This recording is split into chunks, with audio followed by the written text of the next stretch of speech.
Good evening everybody. In this clip we are going to discuss about the chapter number 1 of physiology, structural change question answers, very short or objective type question answers. So stay connected with me till the end of my video, and I'm going to upload the pictures of this question answers in the description box as a form of PDF so that you will be get reading by yourself and get a more clarity about this question. So let's begin. So on number 1 we are going to discuss about the objective type question answers. So number 1 is to rule another country by a dominant country is called colonialism. Okay, means कि एक country है जो उसके ऊपर जब कोई dominate country rule करती है तब उसे कॉलोनिज्म कहते हैं. Question number 2 is British colonialism was based on which system. British colonialism was based on capitalism. Okay, कि जो ब्रिटिशर्स थे वो किस चीज़ के ऊपर बेस्ड थे, तो वो क्या है, capitalism. As you all know, capitalism is an economic system which means the mean of production. Capitalism एक इकोनॉमिक सिस्टम है जिसका मतलब है मीन ऑफ प्रोडक्शन. ठीक है, प्राइवेटली ऑन्ड भी होता है उसमें, और सारा डाटा जो को कलेक्ट भी होता है कैपिटलिज्म में. तो मैंने इसमें आपको ये भी बता दिया और कैपिटलिज्म की डेफिनेशन भी बता दी. Question number 3 is the first industrialization in the world was started in Britain. Means कि जब इंडस्ट्रियलाइजेशन स्टार्ट होना शुरू हुआ, तो वो किस वर्ल्ड में, किस स्टेट, किस कंट्री में स्टार्ट हुआ था, तो हम लिखेंगे ब्रिटेन में इंडस्ट्रियलाइजेशन स्टार्ट हुआ था. ठीक है. M.A.S. Rao explained how many type of impact on village by urbanization in India. 3 types. M.S. Rao sociologist थे, उन्होंने बताया था कि जो विलेज हैं उनके ऊपर जो अर्बन एरियाज़ हैं वो किस तरह इम्पैक्ट डालते हैं. तो that is three type of impact बताए थे M.S. राव ने. Okay, the emergency of machines production based on the inanimated power resource like steam and electricity is known as the industrialization. Okay, means जब हमें emergency machines की जो emergency थी और production होता था पावर रिसोर्सेज के ऊपर बेस्ड होता था, जैसे कि स्टीम इंजन्स एंड इलेक्ट्रिसिटी, तो उस चीज़ को क्या कहते थे, इंडस्ट्रियलाइजेशन कहते थे. Okay, question number 6 is national planning commitment was setup in which year. जो नेशनल प्लानिंग कमीशन थी वो किस ईयर में सेटअप हुई थी, तो द ईयर इज़ 1938 में नेशनल प्लानिंग कमीशन सेटअप हुआ था. Okay, The planning commission was set. Question number 7 is the planning commission was set up in which year? 1950. Okay, जो planning commission थी वो 1950 में सेटअप हुई थी. Don't get confused in question number 6 or question number 7 because both have a same, a bit similarities in it. Both questions have similarities a little bit, so don't get confused in it. Like in question number 6 you have to be mention the year of national planning commission, or in question number 7 you have to mention the year of the planning commission. Okay, तो I think objective type समझ आ गया होगा. आगे चलते हैं, which is a very short answer type questions. So on number 1, what is a structural change. We will discuss these question in our key terms lecture, which I am going to upload on my video previously, so you also watch that one. Okay, for getting a clarity about key terms. So the question है, what is structural change. Structural change क्या है? Change which occur in our relationship and social institution are known as structural change. For example, change in the relationship of family. Okay, ये आप example दे सकते हो. मतलब कि जब हमारी रिलेशनशिप में और सोसाइटी के इंस्टीट्यूशंस में चेंज आना शुरू होता है तब वह स्ट्रक्चरल चेंज कहलाता है. जैसे कि फैमिली के जो सोशल रिलेशनशिप है, फैमिली सोशल इंस्टीट्यूशन है और उसके जो सोशल रिलेशनशिप्स हैं उनमें चेंज आया. ठीक है. What is a colonialism. Colonialism क्या है? Colonialism simply mean the establishment by one rule and country by one country over another. Means कि सिंपली हमने ऊपर भी पढ़ा है कि जब एक कंट्री जो एक डोमिनेंट और डेवलप्ड कंट्री होती है वो अनडेवलप्ड कंट्री के ऊपर रूल करती है तो वह कॉलोनिज्म कहलाता है. Question number 3 is what is modernisation. The process which is based upon the method of change and which give us the feeling of old and new is known as a modernisation. Means कि वो process, modernisation एक वो ऐसा process है जो हमारी point of view में changes ले आए, जो हमें ओल्ड और न्यू की फीलिंग दे वो मॉडर्नाइजेशन कहलाता है। Okay, question number four is what is city. City क्या है? City is a community of any particular geographical area which has a more population, more non-agricultural occupation, imprisonal relations, farmer relations, and where there is emphasis on secondary group means। क्या भी बताया? City क्या है? City एक community है, एक particular geographical area है जहाँ पे क्या है, बहुत ज़्यादा पॉपुलेशन है, एग्रीकल्चर बहुत कम है, जो रिलेशनशिप हैं वो फॉर्मल हैं, इनफॉर्मल नहीं। मींस कि लोग एक दूसरे से मिलते जुलते नहीं हैं, अपने काम से मतलब रखते हैं। Okay, where there is emphasis on secondary group. Cities में प्राइमरी ग्रुप पे फोकस नहीं किया जाता है, सिटीज़ में सेकेंडरी ग्रुप मैन्युफैक्चरिंग एक्टिविटीज़ पे फोकस किया जाता है। Okay, number 5, what is urbanization? Urbanization is a process in which the situation of a village changed and urban features start to develop in that area. It means that their way of living start up to change into the urban way of living means कि urbanisation एक process है जिसमें जो village है उसकी situation change हो जाती है और जो विलेज हैं वो अर्बन एरियाज़ के फीचर्स को अपनाना शुरू कर देता है, जहाँ जिसकी वजह से वहाँ के जो एरिया वो डेवलप होना शुरू हो जाता है। और भी ये चीज़ क्या है? It means that their way of living. इसका मतलब ये है कि उनका जो वे ऑफ लिविंग स्टैंडर्ड है वो चेंज होना शुरू हो गए urban way of living standard में। Okay, question number 6 is what does industrialization refers to? Industrialization किसे रेफर करता है? Industrialization is a process in which production from the house level reaches the level of a large scale factories and the production start to take place on a large scale means इसमें बताया कि जो houses में हम house level पे हम production करते हैं वो लार्ज स्केल प्रोडक्शन पे पहुंचता है। जो क्या है? Large scale production, industrialisation production start to take place on an large scale. मतलब कि जो हाउस का हम लाइक प्राइमरी गुड्स है, प्राइमरी गुड्स को मैन्युफैक्चरिंग चीज़ें जो क्या करती हैं, प्राइमरी गुड को मैन्युफैक्चर किया जाता है। After that we will sell it to a large scale, हम उसे लार्ज स्केल पे बेचते हैं, तो ये इंडस्ट्रियलाइजेशन आ जाएगा। ठीक है, industrialisation is responsible for huge accommodation of wealth in modern societies. अभी इंडस्ट्रियलाइजेशन क्या है? इंडस्ट्रियलाइजेशन रिस्पॉन्सिबल है मॉडर्न जो हमारी सोसाइटीज़ है वहाँ पे जो वेल्थ है उसमें इंक्रीजिंग करने के लिए इंडस्ट्रियलाइजेशन रिस्पॉन्सिबल है। ठीक है, तो इंडस्ट्रियलाइजेशन को आप ऐसे भी मेंशन कर सकते हो। Okay, question number 7 is which trade centres were set up by the British government during the colonial rule. Colonial rule जब आया था, कॉलोनियल गवर्नमेंट जब आई थी तब उन्होंने कौन कौन से ट्रेड सेंटर को सेटअप किया था ब्रिटिश गवर्नमेंट ने? So the answer is British government setup trade centres in Mumbai, Kolkata and Chennai. Import and export activity are carried out from the centres. Okay, तो जो ब्रिटिश गवर्नमेंट ने कॉलोनी अपने सेंटर्स को setup किया था that in the centres in the cities. The cities is Bombay, which is a big city. Mumbai is a big city. Kolkata is a big city. Chennai is a big city for the purpose of import and export activity. Okay, means कि एक अब उनका जो सामान होता था, Britishers जो सामान बेचते थे इंडिया का यूज़ करके, इंडिया के रिसोर्सेज को यूज़ करके वो अपनी वेल्थ को इंक्रीज़ करते थे और अपनी जो उनकी जब वो वेल्थ और उन चीज़ों को बेचते थे, एक्सपोर्ट करते थे और दूसरे कंट्री से चीज़ें लाते थे, इंपोर्ट करते थे, तो वो सब क्या है? वो सब इन जो ये सेंटर्स हैं मुंबई, कोलकाता एंड चेन्नई, इनके ऊपर ही डिपेंड होता था। Okay, question number 8 is what is deindustrialisation. Okay, so deindustrialization refers to the decreasing capital investment and increasing production.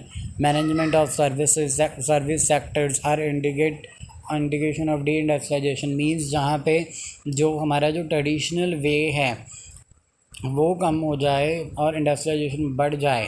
Okay, तो वो कहलाता है deindustrialisation. Question number 9 is what are the produced export from seaport by the colonial government। मतलब कि colonial government ने कौन से product export किए थे जो इंडिया से उन्होंने इंडियन रिसोर्सेज का यूज़ करके चीज़ें बनाई और then they will be export them to the other countries. उन्होंने किया तो कौन कौन सी कंट्री चीज़ें थी? वो थी raw material, raw cotton, jute, coffee, sugar, indigo, dye etcetera were exported from India. ये जो चीज़ें थी वो इंडिया से दूसरी जगह पे लेके गए। Now move on the short question answer types. which is question number 1 is mentioned any two structural changes borrow about by colonialism हमारी इंडिया के स्ट्रक्चर में ऐसे कौन से चेंजेस लेके आया, वो दो चेंजेस हमें बताने हैं. अन्ना number 1 there is our parliamentary and legal system is based on British model. हमारा जो संविधान है वो ब्रिटिश मॉडल के ऊपर बेस्ड है. ठीक है. Most of migration of people and place in India. क्या हुआ कि लॉट ऑफ माइग्रेशन हुई इंडिया में. जब यहाँ पे कैपिटल कॉलोनिज्म का जो स्ट्रक्चरल चेंज आया तब माइग्रेशन भी स्टार्ट होना शुरू हुई. आप इसमें ये भी ऐड कर सकते हो कि some schools are included uniform and ties, है ना. स्कूल्स में यूनिफॉर्म और टाई आई, जो वेस्टर्न एजुकेशन की हमें वेस्टर्न कॉलोनिज्म का गिफ्ट नहीं कह सकते, वेस्टर्न कॉलोनिज्म का एक चेंज है हमारी इंडियन सोसाइटी में. Move to question number 2 which is what efforts were put in by colonialism for the smooth functioning of its rule. जब colonialism ने अपनी फंक्शनिंग को चलाने के लिए ऐसा स्मूदी चलाने के लिए धीरे धीरे आराम से चलाने के लिए कौन कौन से efforts लाए, तो हम वो करेंगे discuss. Answer is colonialism introduced wide range of change in the field of legislation. Means कि लॉ की फील्ड में, लॉ सिस्टम में वो बहुत बड़े चेंज लेके आए. Okay. As we know, our parliamentary or legal system will be based on a British model. So ये हो गया एक चेंज. ओके. आगे कल्चर और architecture. They took the changes in our culture or architecture way. As we know, Bengal is known as the India's Britain. Bengal को India का Britain कहा जाता है. क्यों कहा जाता है? क्योंकि वहाँ पे all the buildings are same as British models के बनाए हुए वो एक बिल्डिंग्स हैं. तो बंगाल का एग्जांपल हम दे सकते हैं. To facility smooth rule India. ये चीज़ें थी लेजिस्लेशन में, लॉ में सिस्टम लाना और कल्चर और आर्किटेक्चर को अपने कंट्रोल में कर लेना. ये था उनकी स्मूथ फंक्शनिंग का प्लानिंग थी उनकी, जो स्मूथ फंक्शनिंग के लिए. Okay. Move to question number 3 which is colonialism lead to consider movement of people. Give example. Now here is colonialism है जो उसने मूवमेंट ऑफ पीपल कैसे की, मतलब कि लोगों को एक जगह से दूसरी जगह ले जाने के लिए कौन कौन से प्रोसेस से जो process lead by the colonialism for the movement of people, कौन कौन से प्रोसेस थे. ठीक है. जो कॉलोनिज्म जो ब्रिटिशर्स ने लिए लोगों की मूवमेंट के लिए, हमें उसे एग्जांपल के साथ बताना है. Okay. Colonialism lead to movement of people from one place to another inside the country as well as over sea. People move from present Jharkhand to Assam to work on tea plantation and professionals also moved to different places in search of better jobs. Okay. Means कि colonialism ने क्या किया, उन्होंने movement lead की. वो लोग हमारी country से लोगों को एक जगह से दूसरी जगह हमारी कंट्री से बाहर ले जाना शुरू कर दिया और उन्होंने ओवर सी मीन्स की शिप्स के यूजेस से भी हमारे लोगों को एक जगह से दूसरी जगह ले जाना शुरू कर दिया. फॉर एग्ज़ाम्पल उन्होंने टी प्लांटेशन शुरू की असम में. इसमें आपको ये भी आता है. ठीक है. उन्होंने टी प्लांटेशन शुरू की असम में, तो झारखंड के जो पीपल थे वो असम को आना शुरू हो गए. ठीक है. कटिंग ऑफ ट्रीज़ होना शुरू हो गई वहाँ पे. ठीक है. असम में ट्राइबल्स को बाहर निकाल दिया और ट्राइबल्स से जो वो अभी ना दूसरी जगह एक जगह से दूसरी जगह जाना शुरू हो गए. ठीक है. क्योंकि उन्हें जंगल काट दिए तो उन्हें बाहर निकाल दिए. वहाँ पे टी प्लांटेशन करने लगे. झारखंड के लोग आए वहाँ पे काम करने लगे. उसके बाद जो प्रोफेशनल थे वो भी मूव हुए. जैसे कि प्रोफेशनल्स लाइक डॉक्टर हो गए, लॉयर हो गए, वो मूव हो गए to different places for getting a better job, for getting a better livelihood. वो इसलिए मूव आए. Move to question number 4 which is what are the basic feature of capitalism. Capitalism के बेसिक फीचर क्या हैं. As we know, capitalism is a economic system which means the mean of production owned by privately. ठीक है. वो privately भी owned होता है और डेटा भी उसकी जो कलेक्शन है वो सारा भी होता है. एक इकोनॉमिक सिस्टम है कैपिटलिज्म. तो इसमें हम बताएंगे the basic features of capitalism are it increase the greatest profit and benefit to capitalist. ठीक है. ये जो चीज़ है वो कैपिटलिस्ट को बहुत ज़्यादा जो उनका प्रॉफिट है वो बढ़ने लग गया, उन्हें बहुत ज़्यादा बेनिफिट दिए उस चीज़ ने. It changes the way of production and distribution of goods take place. इसने वे ऑफ जो हमारा प्रोडक्शन का वे था, हमारे डिस्ट्रीब्यूशन का वे था, वो बिल्कुल कम्प्लीटली चेंज कर दिया कैपिटलिज्म ने. It change the economic base of the country. इसने हमारी कंट्री का इकोनॉमिक जो बेस था, इकोनॉमिक सिस्टम था, वो भी चेंज कर दिया. Okay. Move to question number 5 which is most important question of this chapter in my opinion. So the question number 5 is how has English language impacted our society. जो English language है, as we know when we preserve western education then we also get the English language. जब हमने western education को preserve किया, western education को अपनाया, तब हमें इंग्लिश लैंग्वेज मिली, तो इसका भी हमने इम्पैक्ट बताना है। The impact of English language has been in many sided and paradoxical in India. India में बहुत अलग तरह से इसका इम्पैक्ट हुआ। तो on number 1 there is positive impact which is English is the most widely used as a communication language in the world, integrated India with the world. Okay, English क्या है? इंग्लिश एक मोस्ट कॉमन कम्युनिकेशन लैंग्वेज है हमारे world में, जिसने India को क्या किया, दूसरे वर्ल्ड के साथ कम्युनिकेशन करने की पावर दी, जिससे हमारा economic growth, development it will be help us to grow our economic growth. Okay, negative point क्या हो गया इसका? नेगेटिव पॉइंट हुआ English was use by British to disculture Indians from their own literature culture heritage. जबकि English जो Britishers थे उसने English को यूज़ किया, उन्होंने इंडिया को, जो इंडियन लोग थे, ताकि वो अपने कल्चर से दूर हो सकें, जिसके उनका अपने कल्चर से दूर हो सकें, अपने हेरिटेजेस से दूर हो सकें, अपने लिटरेचर से दूर हो सकें। And you can also mention the negative impact like that when we it is a bad impact on the jobs, like lower caste people who doesn't know the English, the door of opportunity will be closed for them। ठीक है, जो lower class के लोग थे वो English नहीं जानते थे, इसलिए डोर ऑफ अपॉर्चुनिटी उनके लिए क्लोज हो गई। ये भी एक नेगेटिव इम्पैक्ट हो गया। Move to the question number 6 which is how did British industrialization lead to deindustrialization in some sectors in India. British का जो इंडस्ट्रियलाइजेशन था उसने डी इंडस्ट्रियलाइजेशन को कैसे इंडिया में बढ़ावा दिया? तो in India due to British industrialization the national craft of paper machine embroidery leather glass and other small scale industries has been almost close.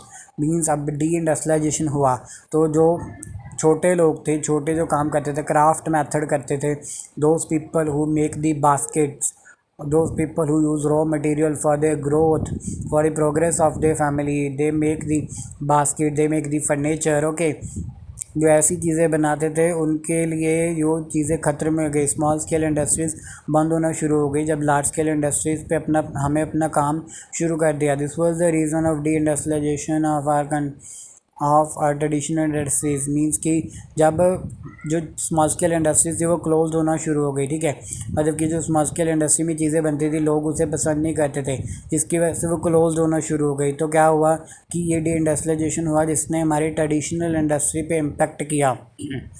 Move to the question number 7 which is when did the process of urbanization emerge in India.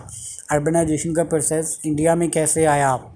Okay, as we know the meaning of urbanization is like that when the situation of village are started to change into the urban way of living. जब कि situation है जो village की वो urban way of living में change होना शुरू हो जाती है, तो वो अर्बनाइजेशन कहलाती है। तो नाउ ये अर्बनाइजेशन अब इंडिया में कैसे आई? Okay, the process of urbanization emerged in India at the time when the density of population started increasing in urban areas। Okay, ये जो अर्बनाइजेशन इंडिया में इसीलिए आया, we know the colonialism borrow urbanization and industrialization in our society, in our Indian society now। कि अब इससे industrialisation emerge कैसे हुआ? How they increase industrialization emerge हुआ जबकि when the people of rural area are going to be migrated to the urban areas for getting a better wages, that is the reason the population of urban areas started to increase। urban area में population बढ़ना शुरू हो गई जब rural area के लोगों ने urban areas में आना शुरू कर दिया। Okay, the mean of transport started to develop.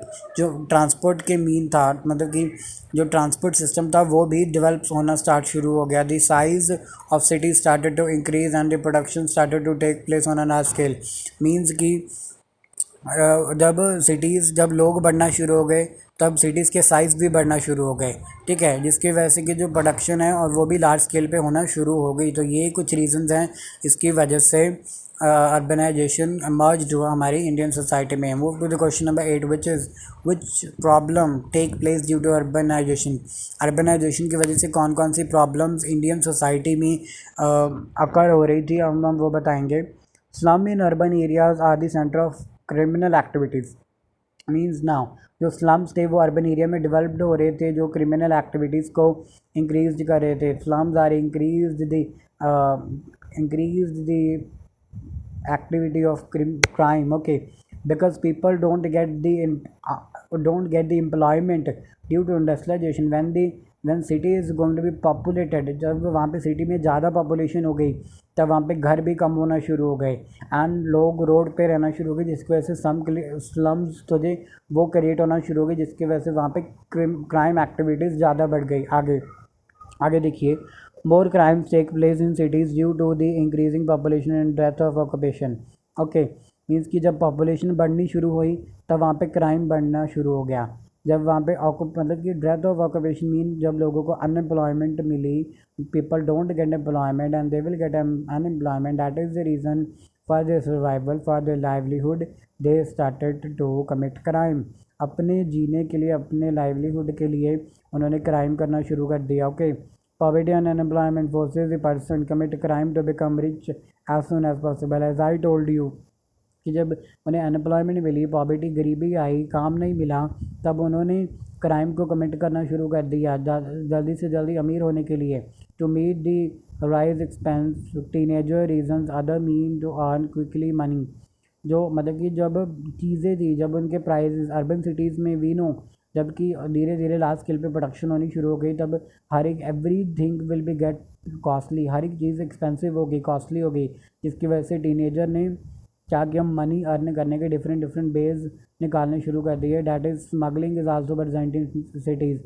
When people don't get employment and they get unemployment, जब पीपल्स को काम नहीं मिले और उन्हें, ठीक है, जब उन्हें काम नहीं मिले तब उन्होंने स्मगलिंग स्टार्ट कर दी. इसकी वजह से सिटीज़ में स्मगलिंग होना स्टार्ट हुई. Problem like smuggling, drugs, bank robbery, slums, poverty, crime, unemployment, and immorality are a uh, common scene in urban areas, and all these are become of because of urbanization. Means कि problems क्या, अभी जो पहले ऊपर हमने देखा कि slum बने तो उसकी वजह से क्रिमिनल एक्टिविटीज़ शुरू हो गई. स्लम्स क्यों बने, उसके बाद हमने देखा कि इंक्रीजिंग पॉपुलेशन हुई, अनएम्प्लॉयमेंट मिलना कम, अनएम्प्लॉयमेंट मिली लोगों को और पॉपुलेशन बढ़ गई, इस वजह से स्लम जो थे वो शुरू हुए. अभी लोगों को जब पॉवर्टी में गरीब हो गए लोग, अनएम्प्लॉयमेंट हो गए, तब उन्होंने क्राइम को करना शुरू कर दिया ज़्यादा जल्दी से जल्दी अमीर होने के लिए. और जो टीनेजर्स थे उन्होंने डिफरेंट डिफरेंट वेज ढूंढने शुरू कर दिए फॉर गेटिंग मनी को पाने के लिए.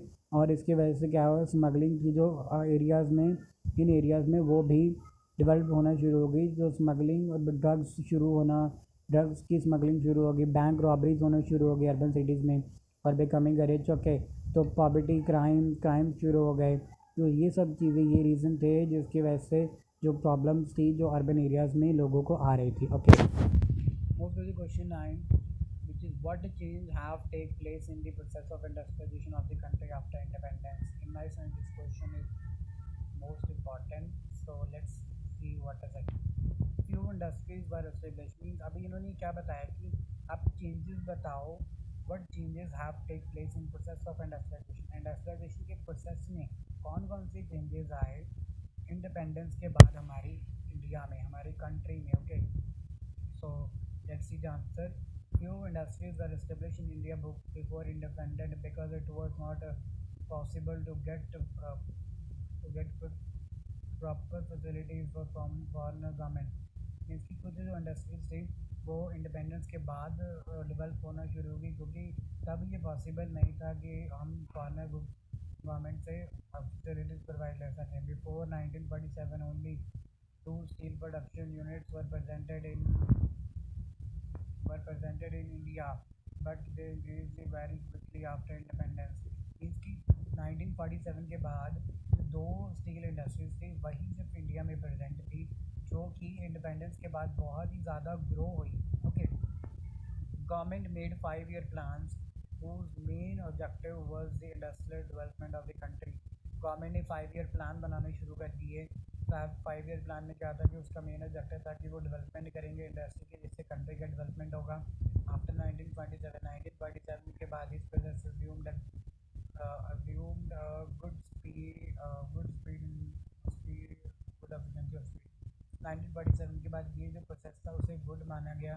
India made very good progress in the field of iron industry, tractor, cars, scooter, motorcycles, electronics, fertilizers, chemical, heavy industries, etc. मतलब कि जब ये 1947 के बाद ये प्रोसेस बहुत अच्छा माना गया, तो इसमें क्या हुआ कि इंडिया ने प्रोग्रेस किया, आयरन इंडस्ट्रीज में प्रोग्रेस किया, कार की इंडस्ट्री में प्रोग्रेस किया, स्कूटर की इंडस्ट्री में, साइकिल की, इलेक्ट्रॉनिक की, फर्टिलाइजर्स की, केमिकल की, हैवी इंडस्ट्रीज में, इन सब चीज़ों ने प्रोग्रेस किया. Okay. India is now one the lead product of clothes in the world. India is now one the leading production of clothes in the world. India क्या है? India ही एक ऐसी कंट्री है, अब वर्ल्ड में इंडिया एक ऐसी कंट्री है जहाँ पे क्लोथ की प्रोडक्शन बहुत ज़्यादा होती है. It also made great progress in the field of coals, shipping, petroleum production etcetera. इन इनके अलावा इंडिया ने जो प्रोग्रेस किया वो कोला की फील्ड में भी किया, पेट्रोलियम की फील्ड में भी किया. ठीक है. Foreign investment in the country increase quickly. Foreign investment की जो कंट्री में वो बढ़ना शुरू होगी. फॉरेनर्स अपनी इन्वेस्ट करना चाहते थे अपनी मनी को इंडिया में आफ्टर 1991 के बाद. And India is now emerging industrial country. India क्या है, अभी इंडस्ट्रियल कंट्री बन चुकी है इन सब चीज़ों में डेवलप करने के बाद. I hope this video is going to be useful to you. If you have query in any question, then please comment me in a comment box, and if you don't understand any question, then please reverse my video and try to listen that question properly, because it's a very important question. In my next video I am going to upload the very short or objective type questions of chapter number 2, which is cultural change. Okay. And I'm also uploaded the video on the questions explanations of Aunt Jennifer's poem, which is a subject, which is a syllabus of English के syllabus पे भी video बनाई है मैंने, वो भी आप देख सकते हैं. उसके क्वेश्चंस का एक्सप्लेन किया है मैंने. तो God is always with you. Don't need to be worried of your exams. Good luck. I'm here with you. If you have any query, please comment me in a comment box and subscribe my channel. Spread this video to other students so that it will be helpful for them for getting a knowledge about these questions. And God bless you.